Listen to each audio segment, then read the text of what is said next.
Hello and welcome back to another episode of Pop Culture Reacts, and it is finally time. Finally, bringing it on. We have Bring it on. Slayer, and we are having Bloodline from Slayer. Um, the reason I Interestingly brought this enough, when you go first, to Genius Lyrics to get up, I always like to have the lyrics up of the song anyway. Um, it didn't offer me Slayer's version as the first version. It offered me Ariana Grande's version. I'm presuming not a cover. new. No. So the reason I've brought this one as a first Slayer, because at some point we will be doing Rain and Blood as an album as a whole. But the reason I brought this one as first is this was the first new Slayer album that I got that came out when I first really got into Slayer. Okay. So this was 2001. I was almost going to say the first posthumous one, but that's after someone's died. I don't know what word I was trying to channel there, but like after you started to the first album they released after you started to be a fan. Yeah. Yeah, so this was the Cool. first new Slayer album. And because I'd got into Slayer around 98, 99. So they hadn't had a new album out. There was a couple of live albums, and there was like a B sides collection thing that had sort of come out. And the But this album, this was is God Hates Us All. Was that? Is yes. that? Yeah, yeah. So this was the first time I love Slayer and all brand new Slayer, and this was the first single off the album as well. And I remember it being advertised on MTV2 because the week leading up to the release of the video, they had a thing coming up going new Slayer song will debut at 10 p.m. I think it was on like a Monday or a Tuesday, and I every day I was like, right, must remember, must remember. So I was sat there. So it was a day I wasn't at work. Had MTV2 on, waiting for this video to come on and to hear the new Slayer song. It's weird, isn't it? Like you saying that we did. I guess that still happens. Like songs are released and they're given a release time, and like videos will go onto YouTube. But yeah, it was a lot more like that, wasn't it? Like MTV's bit two or whichever one. That's how you got to consume this stuff. I mean, Jesus, Yep. go back a little bit further to when they were around earlier, although they probably wouldn't have been on there. Like you get like a load of pre-press of going. This song will release, and the first time you'll hear it will be on like I don't know for UK a Top of the Pops or one of the talk shows and stuff like that. But yeah, it's weird. It's weird to think that TV was so key to music for a certain period of time. Yeah. So because it was even like in Kerrang and stuff. Like the Wednesday before, it was in Kerrang going. There was a page advert by MTV saying new Slayer song, and I was just like, "Da!" My tiny little brain was going, "New Slayer, yeah!" And so yes, that is why I've started our trip into Slayer with this. I don't know what it is. It's tonight and tonight only. But every time you say Slayer, I want to say from the Himalaya, but that's Player from the Himalaya, which is Sanjay Dutt's nickname in the wrestling. But I've no idea why I can't get that out of my head every time you say Slayer. But focus, So, focus. shall we get our I don't think I've bloodline? heard this, by the way. I don't think I've heard this album. I don't think I've heard any tracks from it. And when I say don't think, obviously I'll find out in a minute. But my and we'll probably do this more when we get to albums. My Slayer experience is from pre this time. I'm not sure I've gone beyond Divine Intervention, which was I want to say 90, mid-90s. 95, 96 time, yeah. Yeah. I'm more pre that. So yeah, but I still might have heard it. So yeah, quite intrigued from that respect. But enough wittering. Let's get our bloodline on. By the way, I've just twigged that as well. I said that about the Ariana Grande one. Terrible wrestling faction. Let's do this.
It's quite remarkable when you compare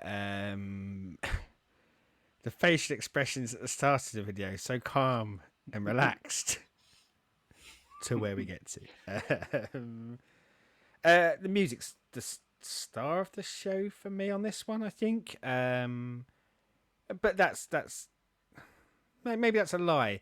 That the music is the star of the show, but also the chorus, the way the chorus comes in, and the way the vocal on the chorus is delivered, really was a big highlight for me as well. And I think possibly why the music being the star of the show wins out for me is I think that chorus doesn't sound as good as it does without the music at the verse and the music at the bridge. Yeah, I think it's one of those lovely melds, isn't it, of going as a story, as a piece of music. You can follow that music and go, yes, I went on that journey you wanted me to go on musically, and a lot of it is a framing mechanism to accentuate the chorus. I yeah. think. Um, Obviously, this is a slow song for Slayer, with their usual level of pace.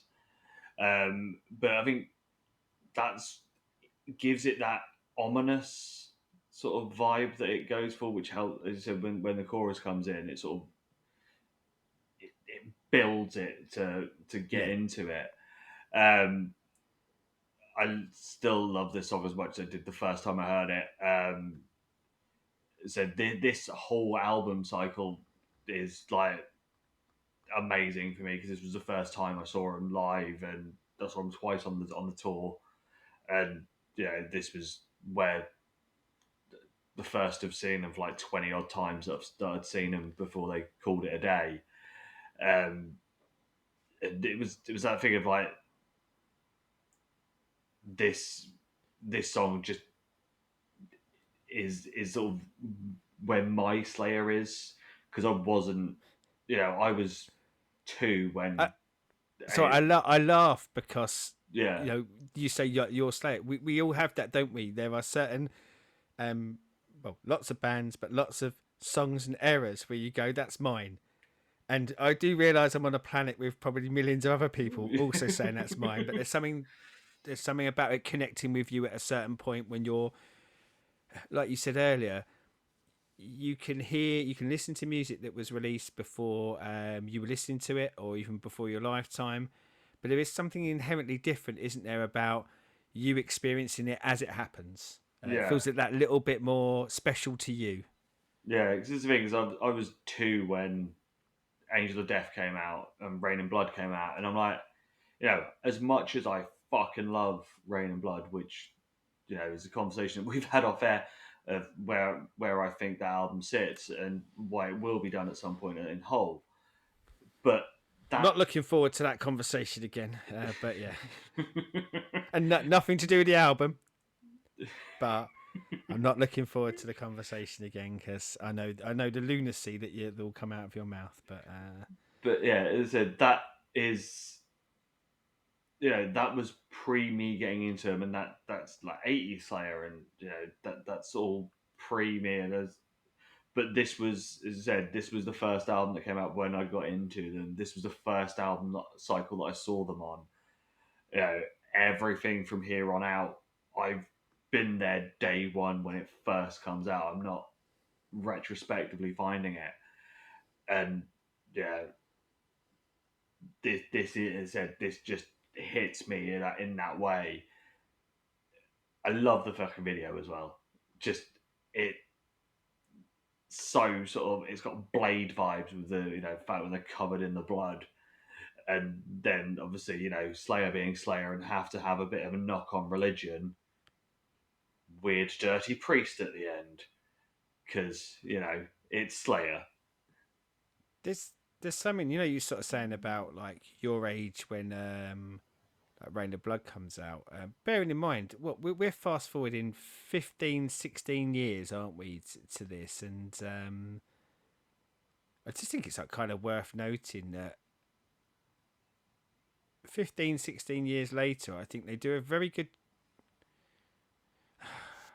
Be careful how I phrase this, but a very good transition into late 90s, early 2000s sound, but without losing them, don't they? Yeah, And bearing in mind they have an established, or they are very established by this point, but I did like that about it, of going, it sounds authentic for the time that it's written, but it doesn't sound like a band that was releasing songs over a decade beforehand trying to go, oh, let's fit in with what's going on now. yeah, But it feels very like, yeah, like kind of late 90s 2000s to me, but in that good way, not in that we're trying to we're trying to adapt.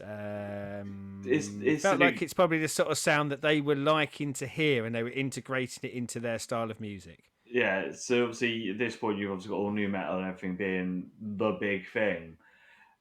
Slayer, obviously, we're never going to do a new metal album, No, but there are the heavy end bands that are there and thereabouts at that time. So you sort of your beginning of the Gothenburg sort of black metal stuff, and so they're sort of taking in parts of that. So it sound, as I say, it sounds of the time and fits in the time, but still is undeniably Slayer. and you said like I said about how much I enjoyed that chorus, and like you wouldn't, but I feel like you could lift that chorus out and put it in a heavy grunge song of the bit that transitioned before this era of music. So it feels like a nice sort of sweep of the time. But yeah, as I say, without ever losing its identity of being a Slayer song. It doesn't feel, because I just want to make it abundantly clear, it doesn't feel like they're just going, oh, let's try and look fucking cool for the people who are listening to certain sort of music now. It feels like they've gone, I've heard shit that I like, that I think we can integrate into what we do and create a really good sound with it. Yeah, as I say, an era that I've not played in, and this song makes me want to play in this era a little bit more to see what the rest of this album is like. Well, I will say, Lyrically leaves me a bit colder, I'll be honest. mm, It's look, I know it's like the shtick, isn't it? Like the kind of dark, broody, moody, evilly weevilly. And I said it's been a massive horror fan and stuff like that. I'll give it a few more listens, but yeah, lyrically it felt uninspired, maybe. Paint by numbers a little bit. And weirdly enough, so I meant to say this earlier, I've no idea why, because I think the first verse and the second verse are probably delivered almost similarly, and I'll get this when I listen back to it later. But I don't know why. Like the second verse just really hit me, like vocally, how, because I don't think there's a massive transition in the way he delivers it with his voice, but I don't know, the second verse just hit me so much better than the first. I don't know why, but maybe I just got into the vibe of the song by that point. But yeah. yeah, So what I will say now is we will pick up some of the other bits from this album for later, so you can hear the other bits that they were doing around this time. apparently Um, the song featured in the movie Dracula 2000. I've just seen here, and I'm trying to remember whether I saw the movie Dracula 2000. I think I might have done. I can't remember. I mean, it Um, sounds like the sort of thing I would have watched, but yeah. yeah, it's Um, not. Oh yeah, I've just seen a post of it. It was bullshit as a movie, but maybe we can hunt down the whole soundtrack for it and cover the whole Dracula 2000 soundtrack. so comments down there on what you think of this.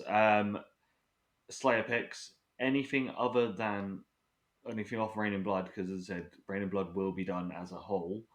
But other bits from Slayer's back catalogue down there. Obviously, I almost said the stupidest thing I've ever said on this channel, but I'm going to say it now just to say it. I almost said, oh, and don't forget their future catalogue. Yeah, because that's a thing that could happen. Yeah, give us recommendations of songs that don't exist. and won't exist because Slayer are I done. know. What was I thinking? Like, what was going through my tiny brain? Well, we can go forward from this point. So anything, post God Hates Us Well, all the way through to Repentless. I'd like to think that's what I was thinking, but yeah, it just went into my songs that haven't come out yet. Idiot. As always, like, subscribe, ring bells, and do all the YouTubey things. And until next time. By the way, no, we're not going yet. I just want to Oh, say, I made that joke about doing a Dracula 2000 soundtrack. I think you bloody love the Dracula 2000 soundtrack. You might want to look it up after this. I'll have a look. If it's a soundtrack from around 2000 and it was, got metal on it, I'm probably going to love it. It's got Pantera on it. Yes. It's got a System of a Down on it. Yes. Linkin Park. Yeah. Yep. Stinks of me. Yeah, it does. So, until next time. And I'm going off to find the Dracula 2000 soundtrack. And then he's going to watch the movie, and we'll do a movie review show. Greatest movie ever. Fuck the movie. Just have the soundtrack. But until then, goodbye.